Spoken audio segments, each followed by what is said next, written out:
Nunca mais, nunca mais subestimem o poder do futebol sul-americano, vocês entenderam? Nunca mais. Tirando o Uruguai que perdeu para a Espanha, nenhum sul-americano perdeu para qualquer europeu até então. Nunca mais subestime o futebol sul-americano. Vamos falar desse Alemanha 1, Paraguai 1?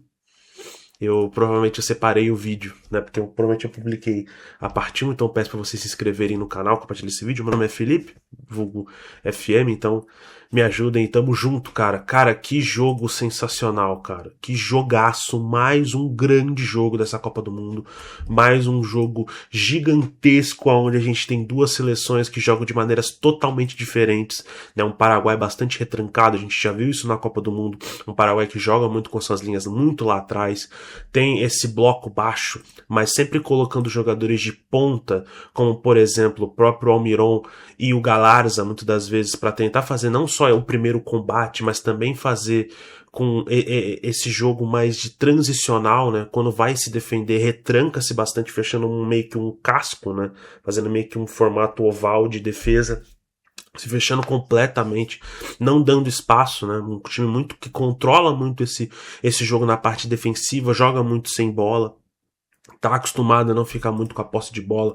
O próprio jogo é um reflexo disso, né? Quando a gente olha, por exemplo, o primeiro tempo com 80-20, o segundo tempo 70-30 e na prorrogação 70-30 de novo. Então, um jogo de muita pouca posse de bola, mas de muita efetividade também pela parte do Paraguai, né? Paraguai que veio a campo na formação, né, do técnico Alfaro, Gustavo Alfaro, com o Rio no gol, Cáceres, o Gomes, o Canalha, o Alonso, Almirón, Bobadilha, Cubas, Galaz, Bobadilha ganhando mais uma oportunidade, o Ávalos e o Inciso, enquanto uma Alemanha que decepciona. Decepciona não só pela sua maneira de jogar, decepciona não só pela insistência de muitos atletas de baixa performance, decepciona por decisões muito equivocadas durante a Copa do Mundo e o processo das suas convocações também muito questionáveis. Aí já estamos conversando de Sané e até mesmo do Neuer.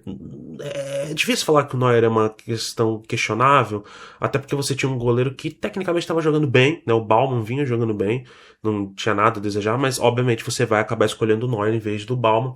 Ele que o Neuer que não foi necessariamente um problema na Copa do Mundo, mas ele teve algumas falhas sim, né? Inclusive no primeiro gol de Curaçao ele poderia ter ido melhor, né? No gol do Equador, né? Nos dois gols do Equador aí eu acho que ele falhou nas duas bolas aí. Ele mesmo disse que não falhou, mas assim, ele tem um grave problema de saída de bola, né? Principalmente nessa saída pós cruzamentos, pós bolas aéreas, né? Ele tem muito problema nessa saída de bola. E aí você tem um goleiro que ele é muito bom, se mostrou muito bom, quase se mostrou muito bom nos pênaltis.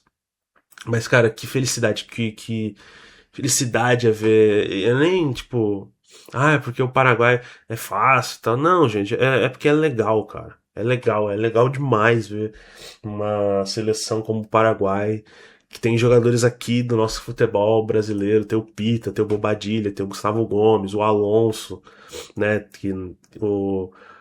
o próprio Balbuena, o Gatito que tá no banco, mas ele tá jogando no Cerro, mas jogou no Botafogo, o Maurício, o Sousa também, que não entrou.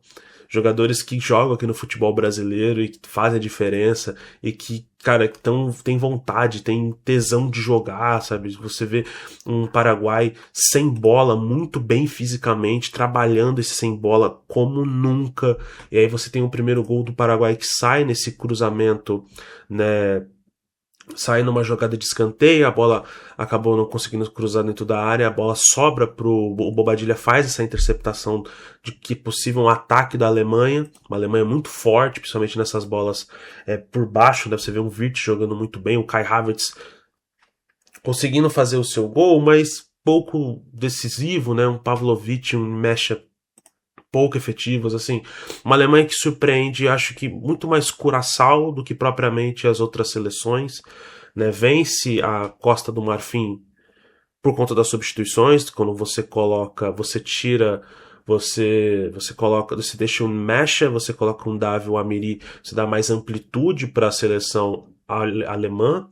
Aí você consegue, inclusive você consegue aproveitar o fato da Costa do Marfim não conseguir ter matado o jogo, porque antes das substituições já tinham 3, 4 chances que a Costa do Marfim poderia ter feito gol e não fez.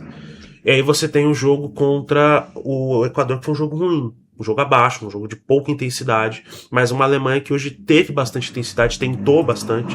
Tomou esse primeiro gol e passou a moto aqui. Toma ali moto. Tomou esse primeiro gol do Inciso, né? O Matias Galarza fez o cruzamento. O Galarza jogou bola demais. Cruzamento pro Inciso, abriu o placar sozinho, né? E depois o Kai Havertz faz o gol, né? Em cima do Orlando Rio. E aí é uma pressão incessante, bola para dentro da área, cruzamento, e inclusive tem o gol que foi anulado na prorrogação do Jonathan Tah, para desespero do Julian Nagelsmann, que tem decisões muito equivocadas, que a gente já disse aqui na Copa do Mundo. O Unimecha é outro jogador que para mim decepciona demais nessa Copa do Mundo, porque ele começa muito bem os 2 primeiros jogos. O terceiro jogo contra o Equador foi lamentável, a participação dele lamentável. E agora mais um jogo muito abaixo, muito fraco. Não à toa no intervalo já foi trocado pelo Goretzka, engolido pelo Bobadilla e pelo Cubas. Não conseguiu fazer nada. Um Davi também pouco efetivo. E aí a gente fica meio que de xereca, né? A gente pede um Davi como titular e tirar o Sané. O Sané continuou como titular. Ele colocou uma formação de 2 atacantes, principalmente pensando nessas bolas aéreas e também essa pressão em cima da defesa do Paraguai. Pouco efetivo um Davi, né? Acho que a gente percebeu que o Davi não conseguiria ser esse jogador titular de fato. Eu até tinha comentado, acho que foi num programa da RWA que eu participei. Eu comentei lá, né? O Undav eu acho que é uma peça muito interessante que modifica o jogo dentro de um cenário específico de jogadores cansados. Como ele começa como titular, eu acho que você tem que girar muitas peças para que ele faça sentido. E aí, de fato, ele não conseguiu ser tão efetivo quanto pôde, né? A linha de defesa da Alemanha não deixou nada a desejar, porém, quem deixou a desejar nas cobranças de pênalti foi o Jonathan Tah, que perde o pênalti, né? A Alemanha ficou por um triz de ser eliminado antes, né? Com o pênalti do Sanabria, acaba batendo para fora, depois o Balbuena perde o pênalti, só que o Jonathan Tah fez o favorzinho pro Paraguai passar por 4-3 nos pênaltis. Ai, obrigado, Deus, obrigado. Obrigado, Alemanha está fora. Vai embora. O único penta aqui é o Brasil. Vazem, ó. Vaza. Vai pra lá. Coisa ruim. E óbvio, né? Meu voto tem que ser o cara que pegou 2 pênaltis, o Orlando Rio, mas não só pelo Orlando Rio, cara. Ele teve 2 defesas sensacionais que evitou o gol, basicamente evitou lances que poderiam ter mudado a partida, né? E aí você tem um lance em cima do Havertz, foi impressionante, né? Sensacional para cima do Havertz. E aí você tem um lance também com o próprio, acho que foi o próprio Wirtz, agora não vou lembrar de cabeça, mas jogou muito bem o Orlando Rio, ele é o meu voto de melhor jogador da partida. Destaques também pro Canali, que jogou muito bem, anulou também o Undav e o Havertz, o Sané também, e o Cáceres por esse lado direito, né, enfrentando o Undav e o Wirtz, conseguiu jogar muito bem, e obviamente também, sendo justo, o Bobadilla jogou muito bem também, mas meu destaque vai ser o Orlando Rio. Vamos para lá! Eu nunca pensei que essa partida podia demorar tanto assim. Então, obviamente, vai ser muito mais curto. Holanda 1, Marrocos 1. Marrocos está classificado nos pênaltis depois de uma disputa insana, maluca. Assim, é papo de um dos maiores jogos que eu tive o prazer de presenciar. É papo de. Cara, que jogo bom. Que jogo bom. Que jogo bom. A gente teve um primeiro tempo de muita intensidade por parte de Marrocos, né? O Marrocos vem no seu esquema tradicional do 4-2-3-1, tentando pressionar bastante o Verbruggen, jogando demais, uma barbaridade.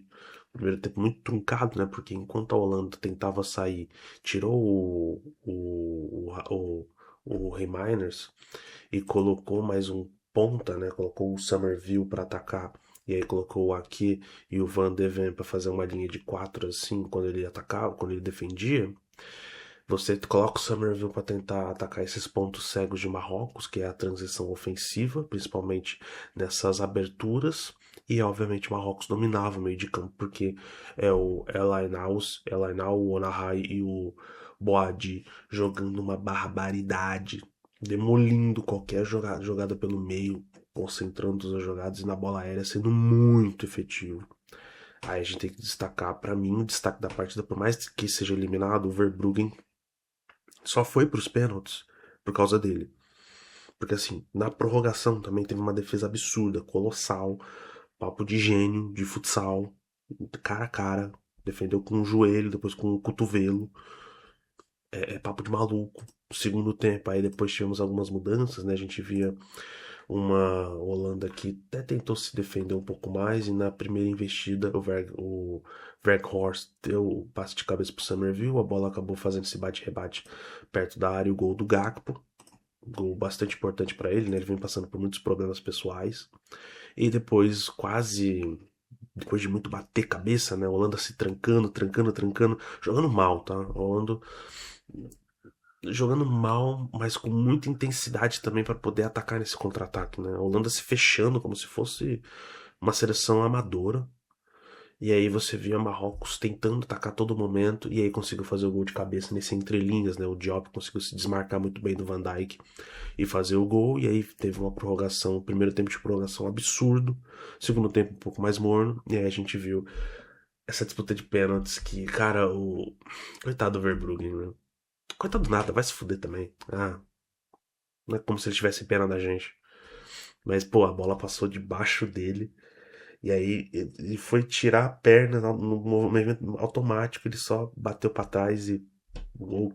Cara, que crueldade. Mas é isso, Marrocos classificado. Eu vou deixar meu destaque pro Verbruggen, sim, apesar dessa pequena falha. Mas se não fosse ele, o Marrocos dominou a partida, dominou as ações, criou mais, criou bastante. E aí a gente vê o preço, né, de uma partida que não podia ter terminado com a vitória da Holanda. Poderia, né? Futebol é imprevisível, ele não é justo, ele atua na injustiça, né? A gente fala. Mas que bom que a gente teve uma partidaça, mais uma partidaça, cara. 3 partidas seguidas, né? Do Brasil, do Paraguai e agora do Marrocos classificado. Mas diga o que vocês acharam nos comentários, deixa o like, compartilha esse vídeo com todo mundo e até a próxima.